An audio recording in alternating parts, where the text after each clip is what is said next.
Hello, Camp Falling Spring parents. I'm gonna just kind of hang out here for a moment while people come in. It's 5:59, so I want to wait until 6 o'clock till we begin. But those of you who are tuned in, first of all, thank you for being here. And second of all, if somebody could just say hello in the chat, so I know that this is working and that I truly am reaching you wherever you are, and that you can hear my voice and that everything, that would be great. Feel free to just chime in and say hello in the chat. For those of you who don't know me, my name is Brad Hill, and I'm the youth director here at Falling Spring. It's my 22nd year.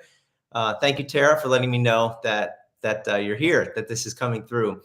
And I love this church. I love this youth ministry, and I love being a part of camp. And if you have any questions during this, feel free to write them in the chat. There's a bit of a delay, but let me know if you have any questions, and I'll also be available on Zoom afterward. And of course, you can contact me if you have questions about camp as well. So this parent meeting should be quick. I want to go over the why, the who, and the what, and then we'll see if there are any questions. Great. Thank you all for checking in. I appreciate it. I don't multitask well, so if I see chats pop up, I'll probably lose focus. Okay, the why.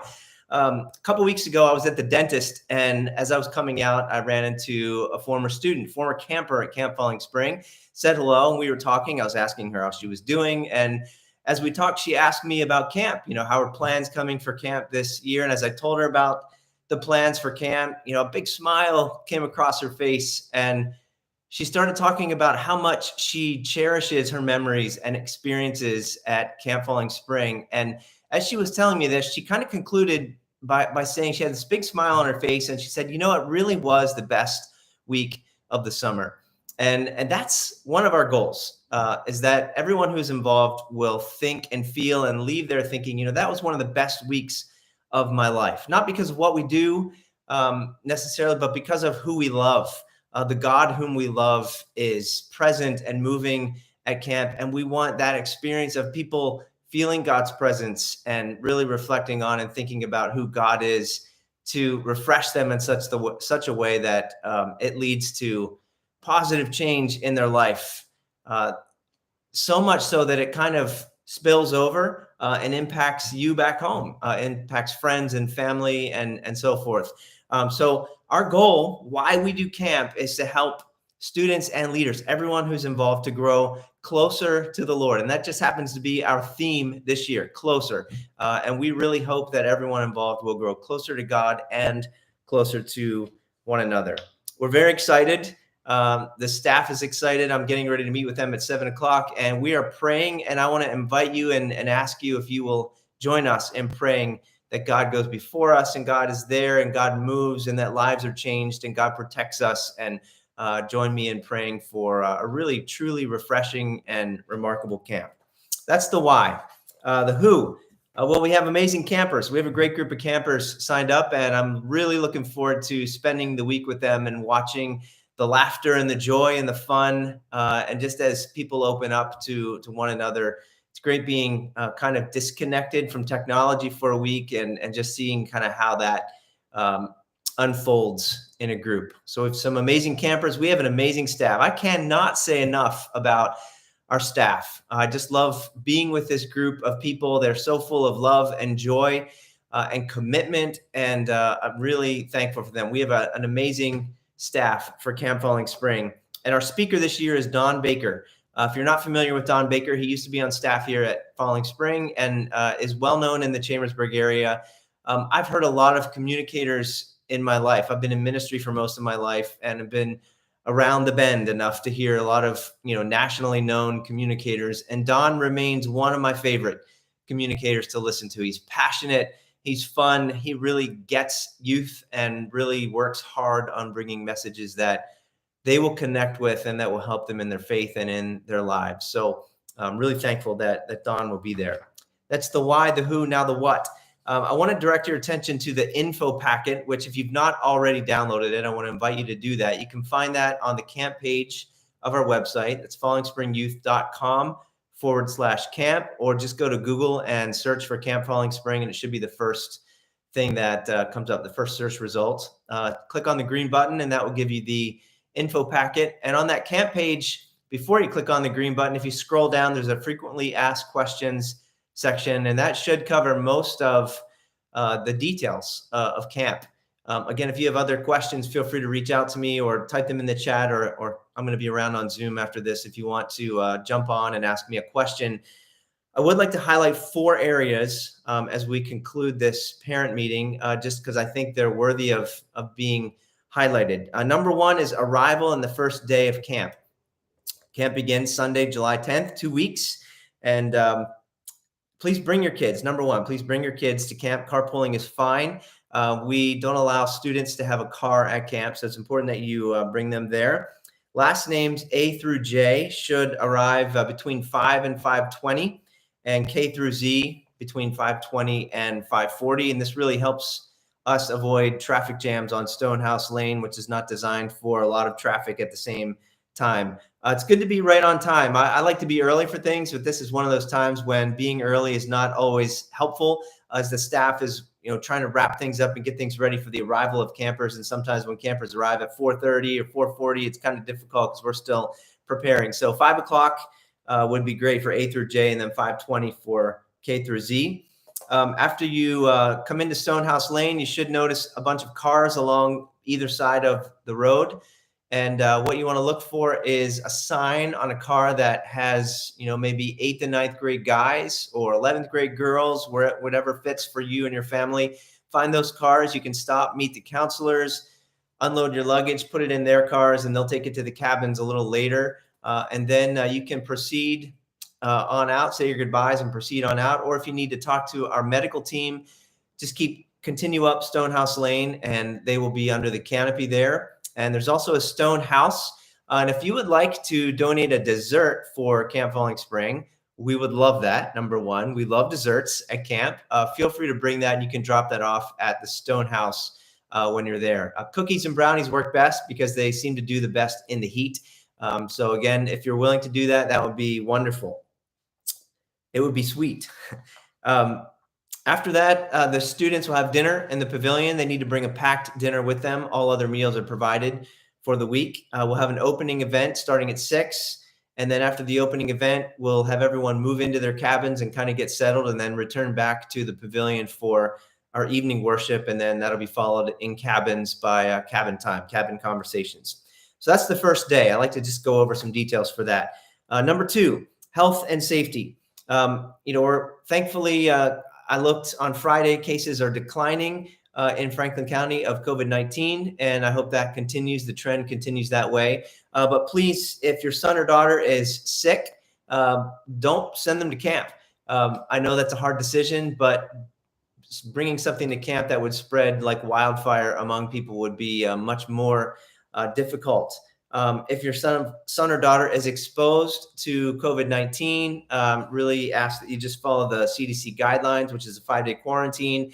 You can take a test after 5 days, and then they recommend masking after that for 5 days as well. Just those are the CDC guidelines.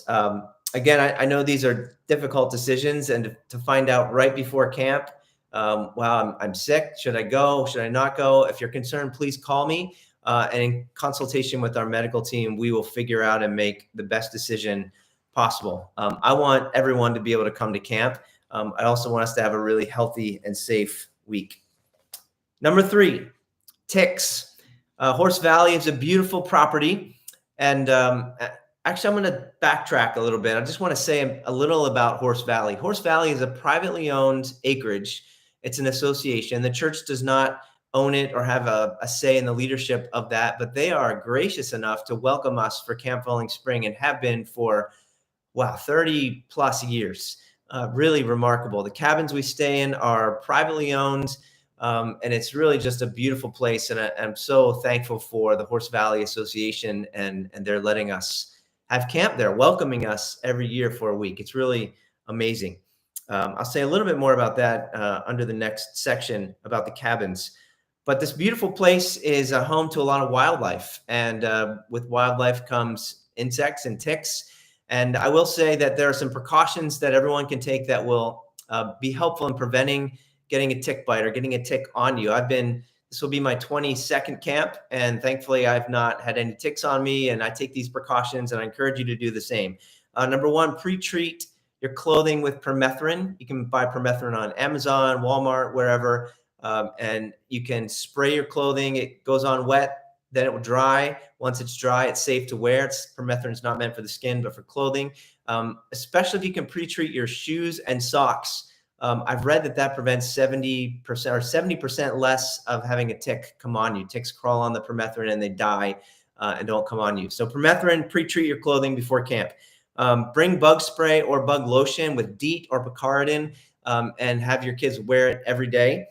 And stay out of tick infested areas. We will emphasize this at camp with everyone who is there, but that's tall grass, weeded areas, the thick, in the woods, in the thick of it, sitting at the base of tree trunks and so forth, to really just stay in open areas on the path, in the field where we've mowed, and everything is a much better area, or much better areas to be in. And then we encourage daily checking yourself. I mean, I check myself throughout the day, just if I, feel like something's crawling on me, but at night, thorough check. And I recommend just taking a shower at night.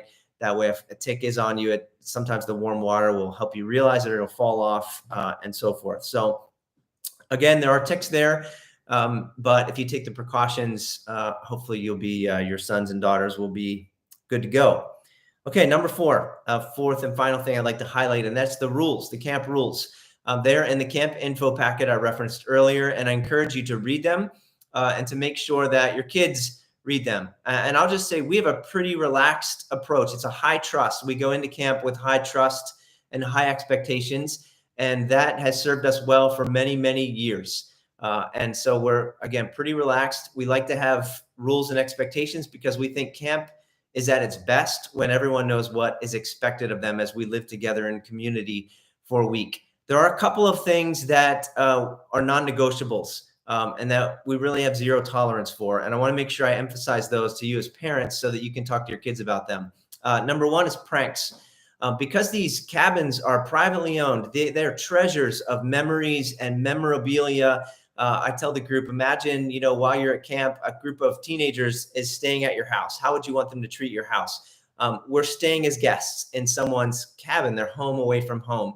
And so any kind of shaving cream or toilet paper, or any type of pranks, especially involving water and anything that could damage the cabins, we don't have any tolerance for that, because we really want to honor the cabin owners and care for these properties the best that we can. So we let the camp know that ahead of time. We try to be fair, but this is one area where we just don't, we don't have any wiggle room. So there's no tolerance for pranks. And the other is sneaking out at night. There are just too many things that can go wrong in the woods at night when you have streams and a lake and so forth. So we have zero tolerance for that as well. Thankfully, we've not had a problem with this I can't even remember the last time. It's been many, many, many years. And even over the whole span of 22 years, we've had very few. And part of that's because we're very clear about the expectations. So those are the four areas I wanted to highlight. As I kind of conclude here, and I'm checking to see if there are any questions in the chat. I don't see any. If you need to reach us at camp, there is no cell reception up at camp, which I think is one of the highlights, one of the strengths of where we go for camp. But there is a phone in the stone house. The number is in the info packet. I will say that it works most of the time. Last year, the phones were out all week, so we had no phones last week. I do see a question here. I'll get to that, Tara. Thank you so much. The other thing you can do is leave a voicemail for me on my cell phone. Don't text me because I won't get it. They don't come through up at Horse Valley, but I can use a landline and call my voicemail and check messages, and I do that daily. So my number is in the info packet as well. If you need to reach us, feel free to leave a voicemail, not a text message, for me, and then I will get back to you to the best of my ability, given the limited connection up there, and handle whatever message that you have or question that you have. Pickup is, I believe, at the same time at 5 o'clock on Friday. I'm sorry, I'm not 100% on that. I don't have the schedule in front of me, but that is in the info packet. Pickup, and there's the same kind of staggered thing. I believe it's 5 to 5:20 and 5:20 to 5:40. Thank you for that question. Okay, thank you for being here, and thank you for trusting us with your kids for a week of camp. I hope and pray it's one of the best weeks of their life, if not the best week of their life, and that God really moves and changes lives. In about 2 minutes, as I transition here, I will open up Zoom. The Zoom link is in the description of this YouTube video, and if you have any questions or just want to, say hello or tell me a joke, feel free to pop on over. I'll be there for a little while as long as I can get to my staff meeting by 7 o'clock. So take care. Love you all. See you later.